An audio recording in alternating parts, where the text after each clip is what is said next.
Hello guys. स्वागत है आपका हमारे यूट्यूब चैनल निमी एजुकेशन पर। आज हम पढ़ने वाले हैं वर्ण विचार। हमारा जो सीरीज चल रहा है हिंदी व्याकरण का सामान्य हिंदी के अंतर्गत, जिसमें आज हमारा दूसरा पार्ट देखेंगे। इसका टॉपिक है वर्ण विचार। तो दोस्तों, वर्ण विचार में हमारा पहला टॉपिक है वर्ण। तो वर्ण किसे कहते हैं? वह छोटी से छोटी ध्वनि जिसके और टुकड़े न किए जा सकें, वर्ण कहलाती है। वर्ण वह है दोस्तों जो भाषा की सबसे छोटी इकाई होती है। वर्ण वर्ण की बात है शब्द पद वाक्य, है ना। तो वर्ण क्या है? भाषा का सबसे छोटी इकाई है। और वर्ण का हम टुकड़ा नहीं कर सकते, है ना। वर्ण का टुकड़ा नहीं किया जा सकता। जैसे हम उदाहरण देखते हैं, जैसे हमारे पास ये माता जी, ये क्या है? शब्द है हमारे पास, है ना। तो शब्द वर्ण से मिलकर बनते हैं, तो इसका वर्ण बांटा गया। देखो, म ये व्यंजन है, ये स्वर है। अब ये एक एक वर्ण है। म अलग वर्ण है, आ अलग वर्ण है, त अलग वर्ण है, आ अलग वर्ण है। अब आ का हम अलग से टुकड़ा नहीं कर सकते, है ना। ये वर्ण है। जैसे हमारे पास ये आ है, आ बना लेते हैं दोस्तों। ये जैसे आ है, हम इसका और टुकड़ा नहीं कर सकते। ये एक सिंगल वर्ण है। जैसे र हो गया। अब र एक वर्ण है। अब इसका हम अलग से टुकड़ा कर सकते हैं क्या? नहीं कर सकते। ये क्या है? वर्ण है। ये भाषा की सबसे छोटी इकाई होती है।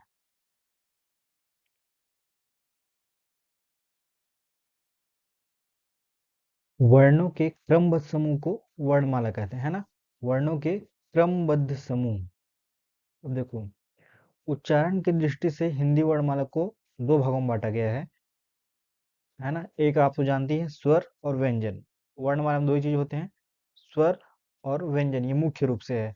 फिर ये इधर अयोग आ जाता है, स्पर्श व्यंजन आ जाता है, अलग अलग चीजें हैं, लेकिन मुख्य रूप से हमारे पास स्वर और व्यंजन ही होते हैं। इसको हम आगे देखते हैं इनके भेद में। वर्णों के भेद मतलब वर्णों के प्रकार। जो हमारा वर्णमाला है उसके प्रकार हैं, है ना। उसमें स्वर रहता है और व्यंजन रहता है। ये उसके दो प्रकार हैं। स्वर तथा व्यंजनों को मिलाकर ही वर्णमाला बनती है। अब आ जाता है हमारा स्वर।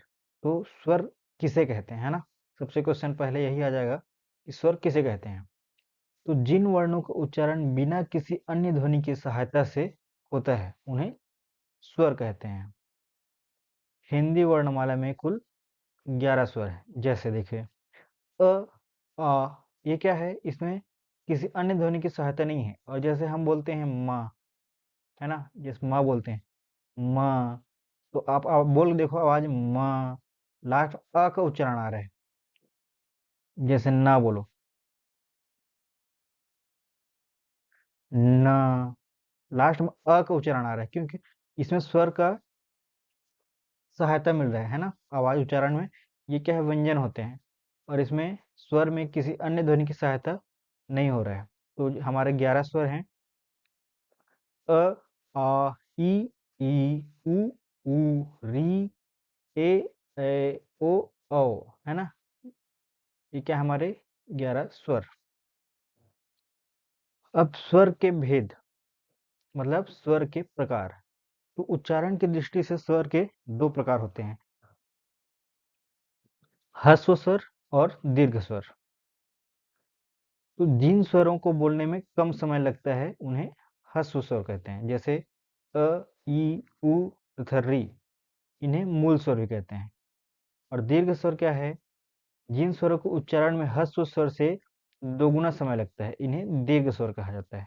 जैसे आ, ई, उ, ए, ओ तथा औ। बोल के देखो, आ, ई, उ, ए, थोड़ा टाइम लग रहा है मुंह को। अब मुंह थोड़ा खुला हो रहा है ना।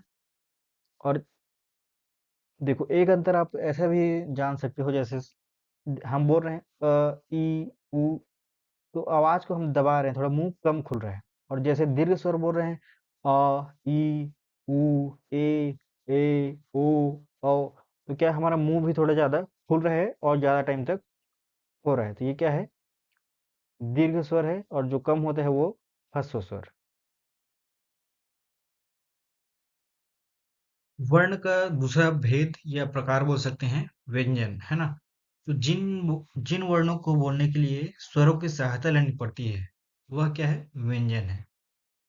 इन ध्वनियों को स्वरों की भांति स्वतंत्र रूप से नहीं बोल सकते हैं ना। और हिंदी भाषा में 33 व्यंजन होते हैं। जैसे माँ, हम क्या बोल रहे हैं? माँ। लास्ट में क्या आ रहा है? आ रहा है। तो ये क्या है, इसमें स्वर का सहायता लिया जा रहा है। ये हाफ है, प्लस इसमें क्या का आवाज आ रहा है? आ। दोनों मिलके बन रहा है माँ, है ना? तो व्यंजनों को मुख्य रूप से 3 वर्गों में बांटा गया है। एक है स्पर्श व्यंजन, अंतस्थ व्यंजन और उष्म व्यंजन। अब हम इसमें पहला देखते हैं, स्पर्श व्यंजन। स्पर्श, अब स्पर्श मतलब क्या होता है? छूना। जिन व्यंजनों का उच्चारण करते समय जीभ, है ना, उच्चारण करते हैं, मुंह से करते हैं ना उच्चारण, तो यहाँ क्या है? जीभ। जीभ मुख के अनेक स्थानों को स्पर्श करती है, उन्हें क्या बोलते हैं? स्पर्श व्यंजन। कहने का तात्पर्य यह है कि हम लोग जब उच्चारण करते हैं ना स्पर्श व्यंजन को, तो जीभ क्या करती है? विभिन्न स्थानों को स्पर्श करती है। तो वैसे वर्ण जिनको बोलते समय हमारा जीभ मतलब मुंह में स्पर्श करता है ना अन्य भागों को, तो हम उसको बोलते हैं स्पर्श व्यंजन। जैसे हमारे पास स्पर्श व्यंजन है, इनका एक वर्ग है, क वर्ग, च वर्ग, ट वर्ग, त वर्ग, प वर्ग। सब में अलग अलग वर्ण है। जैसे क वर्ग, क, ख, ग, घ, ड़। उच्चारण स्थान कहाँ है? कंठ। कंठ मतलब गले के पास। आप देखो क, ख, ग, तो यहाँ पे गले के पास क्या है? जीभ टच हो रहा है। उसके बाद है च वर्ग, च, छ, ज, झ, ञ।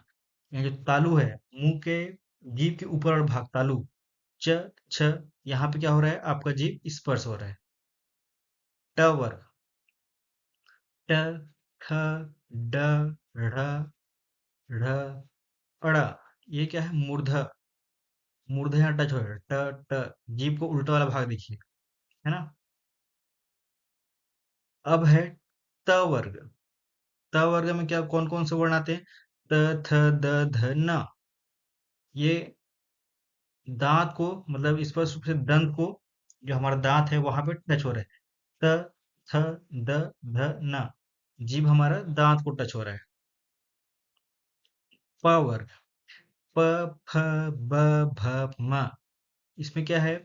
हमारा दोनों होंठ क्या है? बंद हो रहे हैं। प, फ, दोनों एक दूसरे को स्पर्श कर रहे हैं, है ना? तो ये क्या है? प वर्ग। और जितने भी क वर्ग, च वर्ग, ट वर्ग, त वर्ग, प वर्ग पढ़ा, उसमें क्या है? कहीं ना कहीं हमारा मुख में जीभ का स्पर्श हो रहा है, इसी कारण इसको क्या बोलते हैं? स्पर्श व्यंजन।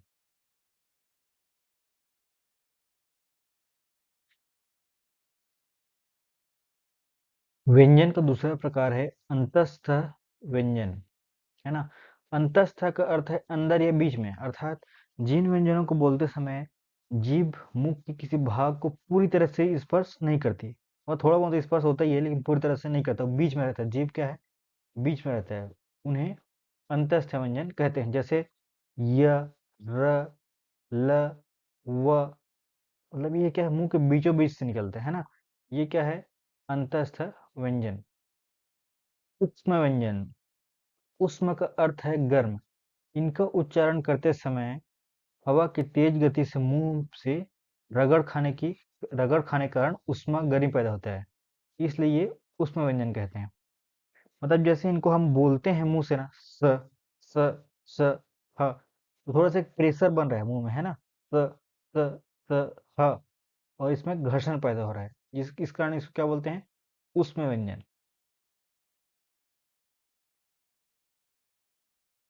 के पश्चात है अयोगवाह, है ना? ये अयोगवाह क्या है? ना व्यंजन का भेद है ना स्वर का भेद है। तो ये है क्या? हिंदी वर्णमाला में स्वर और व्यंजनों के अतिरिक्त दो वर्ण और भी हैं। कौन सा है वो? अम तथा आहा। इनका प्रयोग स्वरों के पश्चात किया जाता है ना, जैसे ओ औ के बाद आह आता है ना, स्वरों के पश्चात किया जाता है। स्वरों के साथ प्रयोग होने के कारण ये व्यंजन में नहीं बन पाते हैं, तथा स्वर में इसलिए नहीं है क्योंकि ये इनको स्वतंत्र रूप से नहीं बोल सकते। आहा, इसमें क्या है, इसमें अन्य वर्ण की उच्चारण के लिए अन्य वर्ण की सहायता लेनी पड़ रही, इसलिए स्वर में भी नहीं आ पाते। तो और आहा को क्रमशः अनुस्वार और विसर्ग कहा जाता है। जैसे अनुस्वार, अब अनुस्वार क्या है देखते हैं ना। जब किसी वर्ण को उच्चारण करते समय हवा केवल नाक से ही निकलती है, तो लिखते समय उसके ऊपर के बिंदु लगा दिया जाता है। जैसे रंग, रंग, मंच, दंड, अंडा, डंक। आप बोल के देखिए, रंग, मंच, तो क्या है, नाक से हवा निकल रही है ना। और विसर्ग क्या है, इसका उच्चारण ह की तरह होता है। इसको चिन्ह, ये विसर्ग चिन्ह आप देख रहे हैं, ये है ना। के बाद आह आता है, तो आ में जो मात्रा लगता है विसर्ग है ना, तो इसको विसर्ग चिन्ह द्वारा दर्शाया जाता है। जैसे अतः, प्रातः, प्रायः, पुनः। मैं बोल रहा हूँ तो लास्ट में क्या उच्चारण हो रहा है, ह का, ये क्या है, विसर्ग है। अगला है अनुनासिक। जब किसी वर्ण का उच्चारण करते समय हवा मुख और नाक दोनों से निकलती है ना, मुख और नाक दोनों से निकलती है, तो उसको लिखते समय उसके ऊपर क्या लगाते हैं, केंद्र बिंदु। जैसे नाक से निकलती है तो के बिंदु लगाते हैं, ह निकलता है तो आहा का बिंदु लगाते हैं, और जब मुंह और नाक दोनों से निकलती है तो वहां पे क्या लगाते हैं, चंद्र बिंदु लगाते हैं। इसी को क्या बोलते हैं, अनुनासिक। जैसे आंख में देखो, आंख, माँ, सांप, हंस, चांद आदि। अगला है संयुक्त व्यंजन। जो व्यंजन दो व्यंजनों को मिलाने से बनते हैं। पांके व्यंजन में हमने देखा व्यंजन के साथ क्या मिल रहा था, स्वर मिल रहा था। अब संयुक्त व्यंजन में क्या है, नाम में स्पष्ट है, संयुक्त मतलब मिलकर, है ना। तो संयुक्त व्यंजन क्या है, दो व्यंजन से मिलने से बनता है, उन्हें संयुक्त व्यंजन कहते हैं। ये चार हैं, ये संख्या में कितने हैं, चार, अक्षा, त्र, ज्ञ और स्त्र।